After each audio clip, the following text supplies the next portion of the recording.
اس عظیم الشان دن میں اپنے گھر میں آنے کی توفیق عطا فرمائی۔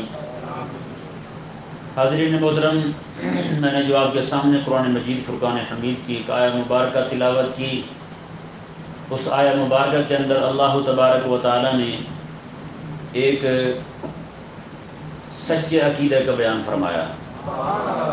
وہ عقیدہ ختم نبوت ہے۔ کون سا عقیدہ ہے؟ ختم نبوت کا عقیدہ کہ کریم آقا صلی اللہ علیہ وآلہ وسلم کے بعد قیامت تک کوئی بھی نبی جدید نہیں آ سکتا، کوئی نبی نہیں آ سکتا۔ یہ اہل اسلام کا نظریہ ہے، اور آج سے 1400 سال سے کریم آقا علیہ السلام نے یہ عقیدہ عطا فرمایا۔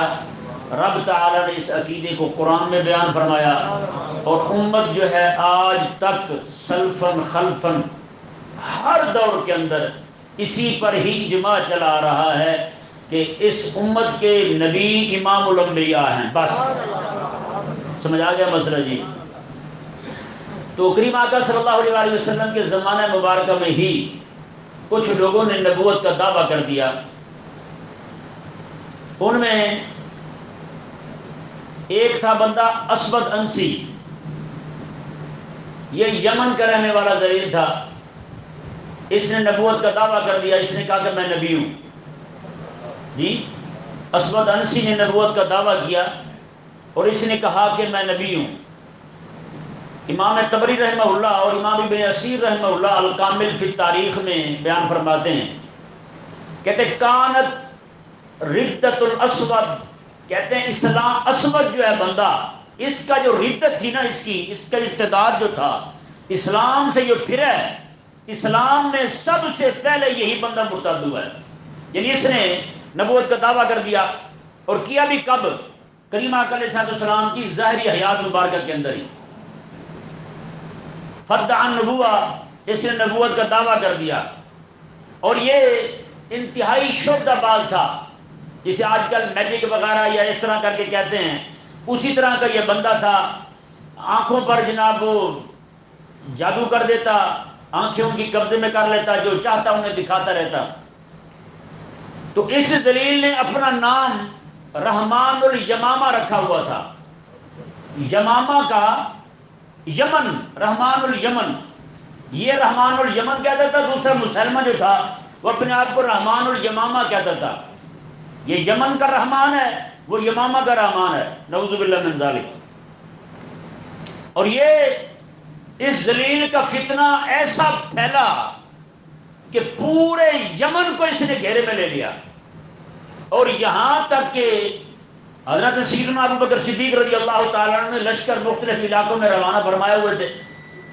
مختلف علاقوں میں لشکر گئے ہوئے تھے آپ کے، کہیں مرتدین کے خلاف لڑنے کے لیے، کہیں کسی کے خلاف لڑنے کے لیے، کہیں کسی کے خلاف لڑنے کے لیے۔ تو انہوں نے حملہ کر دیا، اس کے ماننے والوں نے کریم آقا صلی اللہ علیہ وآلہ وسلم کے غلام حضرت ابو بکر صدیق رضی اللہ تعالیٰ عنہ کے زمانہ مبارکہ میں۔ اب خود اس کا سلوک اس کے ساتھ کیا ہوا، اس کے ساتھ کیا بنا، اسلام نے کیا کیا اس کے ساتھ۔ یہ آقا علیہ السلام کے زمانہ مبارکہ میں آقا علیہ السلام کو سب سے آخری خبر دنیا سے جاتے ہوئے جو آسمانی موصول ہوئی نا جی، وہ یہی خبر تھی کہ حضور اسود انسی مارا گیا ہے۔ یہ سب سے آخری خبر آقا علیہ السلام کو آسمان سے موصول ہوئی۔ اور حضرت ابوبکر صدیق رضی اللہ تعالیٰ عنہ آپ جب خلیفہ بن گئے، خلیفہ بننے کے بعد سب سے پہلی خبر زمینی جو قاصد لے کر پہنچا مدینے کے اندر، وہ یہی خبر تھی اس کے مرنے کی۔ اور مزے کی بات دیکھیں، کریم آقا صلی اللہ علیہ وآلہ وسلم صبح وحی آئی آقا علیہ السلام پر۔ آقا علیہ السلام نے صحابہ کرام علیہ مردوان کو فرمایا کہ آج فیروز جو ہے نا، قد فاز فیروز، آج فیروز کو اللہ تعالیٰ نے کامیابی عطا فرما دی ہے، اور انہوں نے مدعی نبوت کو قتل کر دیا ہے۔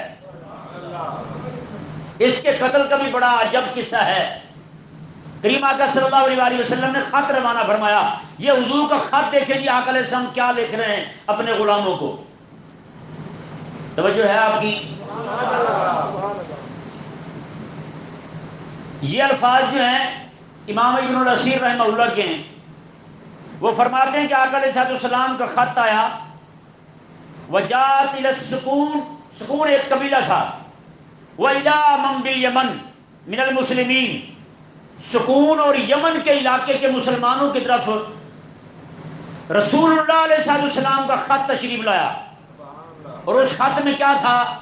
کہتے ہیں یامرہم بقتال الاسود مصادمتن او غیلتن. یہ الفاظ بڑے غور سے سننے والے ہیں بھائی، بڑی توجہ کے ساتھ سننے والے ہیں.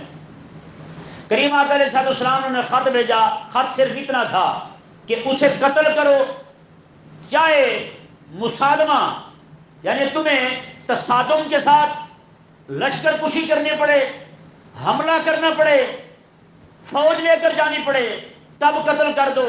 اگر فوج کی صورت نہ بنے تو پھر خفیہ قتل کر دو. کیسے قتل کر دو؟ خفیہ قتل کر دو. اس سے کیا ثابت ہوتا ہے کہ اسلام میں دونوں طرح کی اجازت ہے. چاہے تم فوج چڑھا دو اس پر، وہ جب مدعی نبوت ہے اسے تب قتل کر دو، یا پھر خفیہ طور پر جیسے تم سے بن پڑتا ہے اسے قتل کر دو. کریم آقا صلی اللہ علیہ وسلم کے صحابہ کرام علیہ رضوان نے اسے پھر قتل کیا. کیسے قتل کیا؟ آقا علیہ السلام کے 3 غلام، حضرت فیروز رضی اللہ تعالیٰ عنہ، ایک حضرت دازبہ رضی اللہ تعالیٰ عنہ، ایک حضرت قیس، یہ 3 صحابی آقا علیہ السلام کے، انہوں نے کئی دن تک پوری کوشش کی. بظاہر انہوں نے اسے یقین دلایا کہ ہم تیرے ساتھ ہیں، ہاں بظاہر یہ کہا کہ ہم تیرے ساتھ ہیں. اس طرح کر کے آہستہ آہستہ اس کی بیوی تک پہنچے. اللہ تعالیٰ کے فضل سے اس کی جو بیوی تھی وہ پکی مسلمان تھی، وہ حضور کی ختم نبوت کو ماننے والی تھی.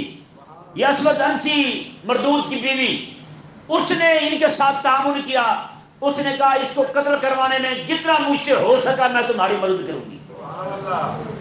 وہ مائی صاحبہ نے بڑی ہمت اور شجاعت اور بہادری کا مظاہرہ کیا. اس نے وہ ان کے ساتھ مل گئی. کئی مرتبہ وہ گئے آقا علیہ السلام کے غلام حضرت فیروز رضی اللہ تعالیٰ عنہ کئی بار گئے، وہاں جا کے جاتے رہے آتے رہے. اس بندے کے ساتھ شیطان ملا ہوا تھا، شیطان کی پوری مدد اس سے حاصل تھی یہ اسود انسی کو. آخری رات جب آئی نا اس کے قتل ہونے کی، حضرت فیروز رضی اللہ تعالیٰ عنہ گئے، اسے جا کر مارنے لگے تو حملہ کر دیا. حضرت فیروز کے قابو نہیں آیا. وہ بندہ ایک ہی بندہ تھا. آپ گئے باہر سے جا کے 2 اپنے ساتھیوں کو لے کر آئے اندر، 3 ہو گئے، چوتھی اس کی بیوی. حضرت فیروز رضی اللہ تعالیٰ نے فرمایا کہ تم دونوں اس کے سینے پر چڑھ جاؤ، اور اس کی بیوی کو کہا کہ تم اس کے بال پکڑو، یہ رات کا وقت ہے، اس کے بال پکڑو. اور حضرت فیروز رضی اللہ تعالیٰ عنہ جو ہیں وہ چھری پھیرنے لگے اس کے گلے پر. جی خنجر رکھا اس کے گلے پر. اس طرح کر کے جب اسے مارنے لگے نا جی، اس نے اتنا زور لگایا اور اتنا زور سے چنگھاڑا. حضور کے صحابہ فرماتے ہیں ہم نے ایسی آواز کبھی بیل کی بھی نہیں سنی. بیل بھی بڑا زور سے دھاڑتا ہے، لیکن کہتے ہیں اتنی زور سے چیخا چلایا، یہ آواز اتنی زور سے تھی. اس کے جو باہر پہرے دار تھے، کیونکہ پورے علاقے پر اس کا قبضہ ہو چکا تھا، پورے یمن کو اس نے گھیر لیا تھا اسود انسی نے. تو اس کے پہرے دار بھاگتے ہوئے اندر کو آئے تو مائی صاحبہ جو ہیں وہ تیزی کے ساتھ گئی ان کے پاس. انہیں جا کر کہا کہ کیا ہوا ہے، کیا ہوا، کدھر آ رہے ہو؟ انہوں نے کہا ہمارے نبی کو کچھ ہو گیا ہے. انہوں نے کہا تمہارے نبی کو کچھ نہیں ہوا، اس پر وحی آ رہی ہے اس لیے اس کا بوجھ برداشت نہیں ہو رہا اس سے. مائی صاحبہ کیسی حکمت والی تھی، کیسی حکمت اور دنائی والی تھی مائی صاحبہ. انہوں نے کہا پریشان نہ ہونا، اس پہ وحی آ رہی ہے، اس لیے اس کا زور برداشت نہیں ہو رہا اسے. اب کیا ہوا جی، آقا علیہ السلام کے غلاموں نے اسے اس کا گلا کاٹ دیا، گلا علیحدہ کر دیا. اب کہتے ہیں کہ ہم بیٹھے مشورہ کرنے لگے اب کیا کریں، یہاں سے نکلیں گے کیسے، یہاں تو باہر سارے انہی کے لوگ کھڑے ہیں. تو کہتے ہیں کہ ہم نے پھر اپنے آپ کو حوصلہ دیا، تینوں بندوں نے مشورہ کیا صبح کا وقت ہونے دے. جب وہ صبح صادق ہوئی، انہوں نے اس کی جو سری تھی خبیث کی، اسود کی، اس کی گردن کو اٹھایا، اس کا سار سمیت اس کے قلعے کی دیوار پر چڑھ گئے. آقا علیہ السلام کے غلام نے کھڑے ہو کر جناب اذان پڑھی. یہ اذان کون سی تھی؟ یہ ختم نبوت کی اذان تھی. میں نے کہا یہ اذان پڑھنا آسان ہے، وہ والی اذان پڑھو نا ذرا.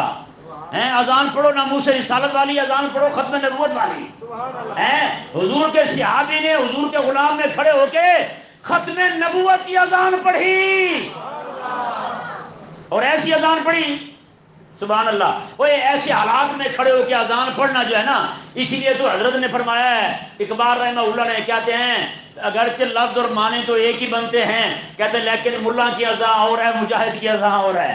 ہاں، پڑھتا ملا بھی اذان ہی ہے، مجاہد بھی اذان پڑھتا ہے، اور ملا کی اذان پڑھنے سے محلے والے بندے نماز پڑھنے نہیں آتے، مجاہد ایک بار اللہ اکبر کہہ دے کافروں کے پتے پگھل جاتے ہیں۔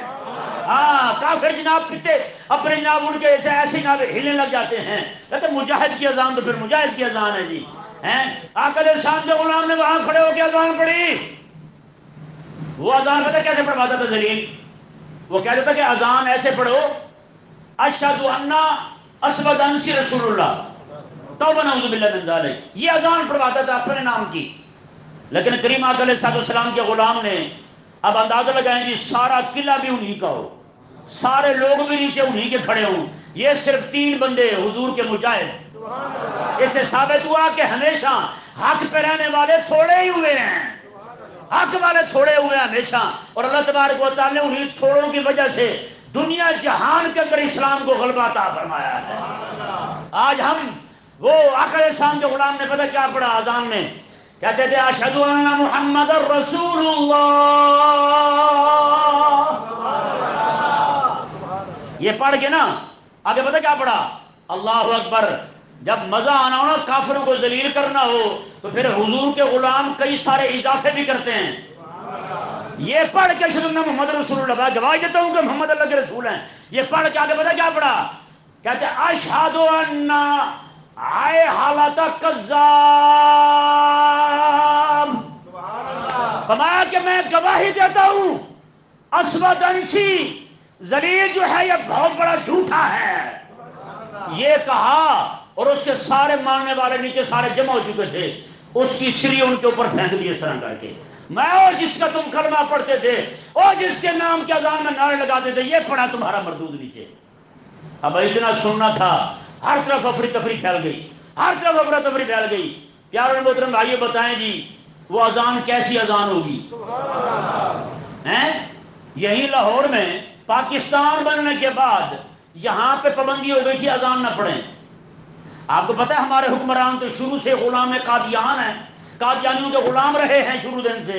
قادیانی ہمارے بہن بھائی ہیں، کس نے کہا تھا قادیانیوں کو ہم کھلی چھوٹ دیں گے؟ کس نے کہا تھا قادیانیوں کو جناب مسجدیں بنا کے دینا؟ یہ کس نے وعدہ کیا تھا؟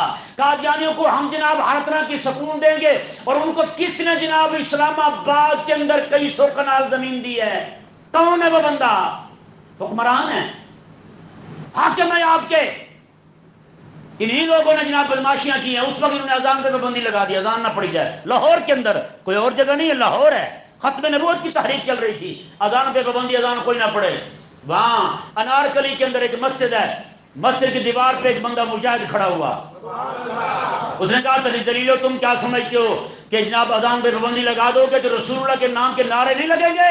ایک مجاہد کھڑا ہوا، اس نے کہا اللہ اکبر اللہ اکبر، یہ پڑھا، پاک پولیس نے گولی ماری۔ اسرائیلی نہیں تھے، نہ اسرائیل کا نہیں تھا بندہ، وہ امریکہ کا نہیں تھا، برطانیہ کا نہیں تھا، لندن کا رہنے والا نہیں تھا، پاکستان کا پولیس والا، اس نے گولی ماری، بندہ نیچے۔ پھر دوسرا بندہ چڑھا، اس نے پھر پڑھا اللہ اکبر، گولی لگی وہ نیچے۔ تیسرا چڑھا، اشہد ان لا الہ الا اللہ، گولی لگی وہ نیچے۔ 9 بندوں نے اذان پوری کر کے بتایا کائنات کے لوگوں ہم مر تو سکتے ہیں پر محمد عربی کے نام کی اذانیں بند نہیں ہو سکتی ہیں۔ لیکن یہ ہوتا وہاں ہے جہاں ایمان والے رہتے ہوں، جہاں سارے ٹکر پاڑ سارے حرام خور بیٹھے ہوں، وہاں پھر اذانوں پہ پابندی لگے، اذانوں کو بند کر دیا جائے تو خود مسجد کے متولی اور کمیٹیاں بیٹھ کے مشورے کرنے لگتے ہیں، اذان روک دی جائے، ہندو ناراض ہوتے ہیں۔ اور بے شرما، یہی تو وقت آیا تھا اذان پڑھنے کا، یہی تو وقت آیا تھا رب تبارک و تعالیٰ کے نام کے نعرے بلند کرنے کا۔ تم نے کیا کیا ہے؟ تم کون سے مسلمان ہو بھائی؟ آقا علیہ السلام کے غلام، یہ اذان ختم نبوت کی، آخری روایت سنا رہا ہوں، یہ اذان ختم نبوت کی حضور کے غلاموں نے کیسے پڑھی ہے یار؟ پورے قلعے کے اندر سارے لوگ انہی کے ہیں، دیوار میں صرف 3 حضور کے غلام کھڑے ہو کے سر قتل کر کے منکر ختم نبوت کا، مدعی نبوت کا سر قتل کر کے اس کے سر تن سے جدا کر کے اذان پڑھ رہے ہیں۔ میں نے کہا مزہ بھی اسی اذان کا ہے یار، اسی اذان کا مزہ ہی اور ہے۔ آقا علیہ السلام نے ایک جگہ تشریف فرما ہے، وہاں سارے زنگی لوگ، کالے لوگ ہیں، کالے حبشی کالے، وہ موجود ہیں۔ آقا علیہ السلام کے صحابی انہوں نے کیا کیا، آقا علیہ السلام اکیلے ہیں اور وہ ایک ہیں، 2 ہیں، آقا علیہ السلام اور ایک غلام۔ اس غلام نے کیا کیا، اذان کا وقت نہیں ہے، بھاگ کے چڑھے کھجور کے درخت پہ، اونچے کھڑے ہو کے اذان پڑھ دی، چڑھ کے اذان پڑھ دی۔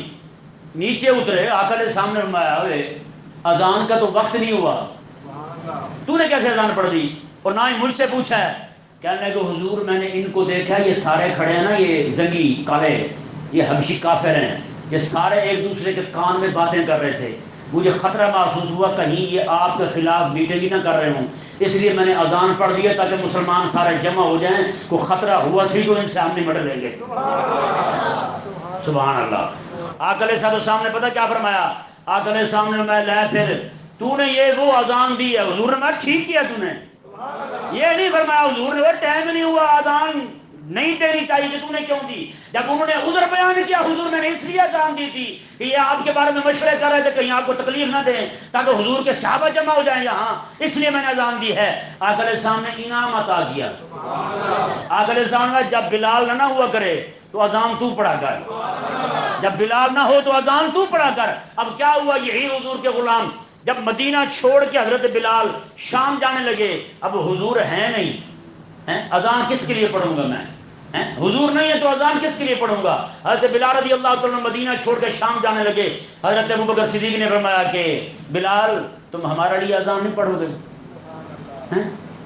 تو مدینہ والے کہاں جائیں گے؟ تم ہی چھوڑ کے چلے گئے۔ کہنے لگے کہ میرا اب دل نہیں لگتا مدینہ رہنے کو، میں اب کیسے رہوں یہاں؟